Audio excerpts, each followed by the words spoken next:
Memang bersoalan kurban, saya jujur saja selama di Indonesia masih banyak salah pemahaman terhadap kurban.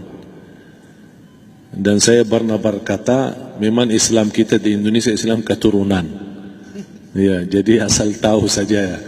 Ya, tapi dari segi belajaran, mohon maaf ya, kita terlalu jauh terhadap pemahaman. Yang saya maksud, kita melaksanakan sesuatu tapi kita sudah belajar, sudah tahu, bukan hanya asal saya dengar, saya lihat, saya bukan sebatas itu, tapi kita punya dasarnya. Dan ini kelemahan kita, di antaranya kurban.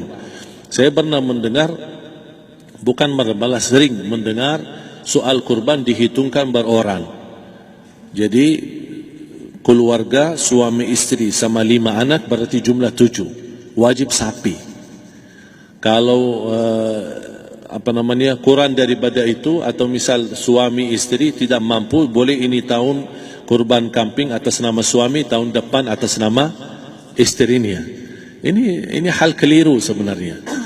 Yang dihitungkan soal kurban beda sama akikah dan beda sama zakat fitrah. Zakat fitrah sama akikah terhitung berorang. Akikah laki-laki 2 kambing, perempuan 1. Kalau tidak mampu boleh. Kalau ada kembar, laki sama perempuan berarti 3 kambing. Tapi kalau tidak mampu boleh 1 kambing, tidak masalah.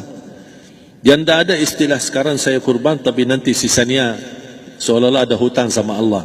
Sesuai kemampuan kita. Di antaranya kurban. Kurban hitungannya berkeluarga, bukan berorang.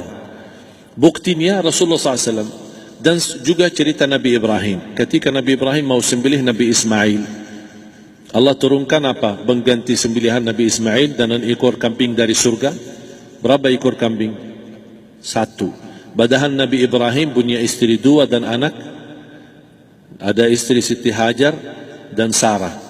Kemudian anaknya Ismail dan Ishak. Berarti semuanya berapa? 5. Kenapa Allah tidak turunkan 5 ekor kambing? Karena hitungannya memang 1 keluarga. Yang kedua, Rasul sendiri sembelih 2 kambing. Pertama, Bismillah atas nama Muhammad dan keluarga Nabi Muhammad. Padahal kita tahu keluarga Nabi Muhammad SAW termasuk keluarga besar. 11 istri, belum lagi anaknya, laki-laki sama perempuan. Ada yang hidup maupun sudah mati. Sudah termasuk semua. Yang hidup maupun mati. Yang kedua, Rasul sembelih sembelihan yang kedua atas namaku dan umatku. Umatnya berapa miliar? Cuma 1 ekor kambing. Kenapa Rasulullah SAW berkurban atas nama dirinya dan umatnya? Saya mengambil salah satu di sini tanda sayangnya Rasul kepada umatnya. Jadi saya selalu berkata, orang miskin yang tidak mampu berkurban seharusnya bangga di hari kurban, karena Rasul sudah kurbankan duluan atas nama dia. Jadi terima kasih ya Rasulullah, ingatkan kita. Yang kita tidak mampu, Rasul sudah. Bahkan kalau Rasul sudah kurban atas nama umatnya yang tidak mampu, berarti sudah terkabul. Kita aja belum tahu kabul atau tidak kalau kita berkurban. Tapi kalau Rasul sudah terjamin makbul. Oleh sebab itu, hitungan kurban itu adalah 1 keluarga. Misal, bapa punya istri, punya anak. Itu kalau mampu sapi silahkan. Mampu 1000 sapi silahkan. Kalau soal kemampuan tidak ada masalah. Tapi kalau soal kewajiban, tidak ada wajib lebih daripada 1 ekor kambing. 1 ekor kambing. Misal, kalau bapa punya istri 4. Misal. Cuman ini misal. Ya. Istrinya 4. Setiap istri anaknya 10. Berarti jumlah berapa? Anak 40, istri 4, berarti 44, sama bapa 45. Wajib 1 ekor kambing saja. Cukup untuk semua ini. Tapi kalau soal mampu, ya silahkan. Mau 1000 kambing boleh, mau 1000 sapi boleh. Tidak ada yang melarang kalau soal kemampuan. Dan kalau kita mau sembelih, Bismillah atas namaku dan keluarga. Tidak perlu bawa data-data nama keluarga. Jadi disebutkan tukang sembelihnya ada capek menunggu sambil sebutkan nama-nama. Tidak perlu. Udah Bismillah atas namaku dan keluarga. Termasuk kata atas namaku dan keluarga, termasuk orang tua yang sudah meninggal. Termasuk orang tua yang sudah, karena kita adalah hasil daripada orang tua. Itu sudah termasuk, tidak perlu kita sebutkan. Ada sebagian ulama membolehkan kalau kita mampu mau khusus kambing atas nama orang tua, tidak masalah kalau kita mampu. Tapi kalau kita tidak mampu, itu sudah termasuk orang tua kita bersama keluarga besar kita. Ini salah satu kenikmatan, dan ini termasuk juga sedekah yang berguna bagi orang yang sudah meninggal di keluarga kita. Wallahu ta'ala alam. Dan juga masalah panitia, bisa kita mewakili. Kalau kita tidak mengerti sembelihannya dan tidak mengerti cara bagiannya. Tapi ada satu sunnah yang termasuk kehilangan sunnah ini, adalah banyak yang tidak mau makan dari hasil kurban. Padahal itu sunnah Rasul. Dari akikah boleh makan, dari kurban pun boleh makan. Bahkan sunnah SAW dibagi 3. Sepertiga pertama dihadiahkan. Maksudnya kata dihadiahkan kepada orang kaya.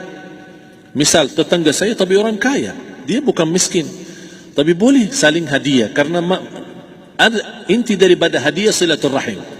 Ada keluarga kita termasuk mampu, tapi saya kasih, ini alhamdulillah saya sembelih sapi.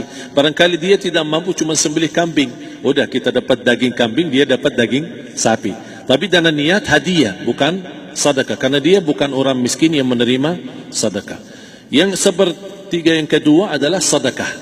Sedekah itu termasuk orang miskin. Yang ketiga, kita makan sendiri. Bahkan Rasulullah SAW selepas Idul Adha, beda sama Idul Fitri. Sebelum Idul Fitri dia makan kurma, meyakinkan batalan puasa. Tapi kalau Idul Adha tidak makan dan minum sebelum salat, kenapa? Bukan tidak berarti tidak boleh. Tapi Rasulullah SAW ingin pertama pembukaannya, buka sarapannya atau makan di pagi harinya selepas Idul Adha adalah dari hasil sembelihan kambing itu atau dari kurban. Jadi kita sebagian sedikit. Tapi kalau kita merasa alhamdulillah rezeki saya banyak di rumah, alhamdulillah banyak ada makanan, mau sedekahin semuanya, semua mau sedekahin, tidak masalah. Tapi yang saya maksud, kenapa tidak kita sekali-kali hidupkan sunnah Rasul? Jadi sebagian, walaupun ada sebagian sedikit lah, buat istilahnya sama sedikit porsi nasi atau apa, karena kita berhak sebagai kita kurbankan lillahi ta'ala, kita berhak menikmati kurban ini yang lillahi ta'ala supaya kita mendapatkan keberkahannya, bukan hanya orang lain. Terus yang kedua ada masalah pembayaran. Kalau kita wakili panitia, boleh kita pesan sama panitia, tolong sedikit dari kurban saya minta buat saya makan. Itu tidak masalah, kita boleh minta. Dan boleh kita wakili, tapi kita tolong ingatkan, tidak boleh pembayaran hasil sembelihan itu dari kulitnya. Ini menjadi salah satu persoalan di Indonesia. Banyak tukang sembelih datang, ketika kita tawarkan untuk sembelih ini, berapa Pak? Oh, tidak apa-apa, kasih aja kulitnya sama kepalanya.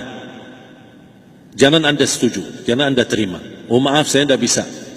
Bapak berapa ongkos sembelihannya? Kita harus sepakat dulu. Tidak, saya ikhlas, tidak apa-apa, seikhlasnya. Tapi yang penting kepalanya sama kulitnya. Itu aja yang saya minta, yang lain tidak apa-apa. Tidak boleh. Tidak boleh. Kenapa? Karena ini kurban. Kata kurban berarti lillahi ta'ala, bukan untuk jual beli. Kalau kita sudah bayar dari bagian kurban, berarti bukan lillahi ta'ala. Harus kita jaga amalan itu. Tapi bagaimana cara jalan keluarnya? Kita harus sepakat, ijab kabul. Sepakat dulu, Pak, saya udah begini, saya kasih untuk sembelihan 50.000. Bapak setuju? Ya udah setuju. Selesai kan? Sudah sembelih, sudah potong, sudah semua. Lepas ini semua kita kasih ongkos 50.000 ongkos sembelihannya. Habis itu, Pak, kulitnya sama kepala hadiah buat Bapak. Itu tidak apa-apa, tidak masalah. Tapi bukan untuk bayar sembelihan.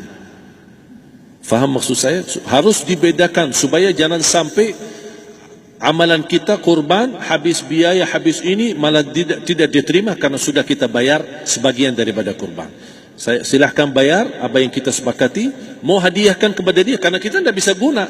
Buat apa yang kita mau gunain kulitnya? Tidak bisa. Tapi mereka, buat mereka lebih berguna, oleh karena itu kita bisa hadiahkan untuk mereka. Bahkan kita bisa juga kasih daging untuk mereka bisa menikmati sebagai sedekah. Wallahu taala alam.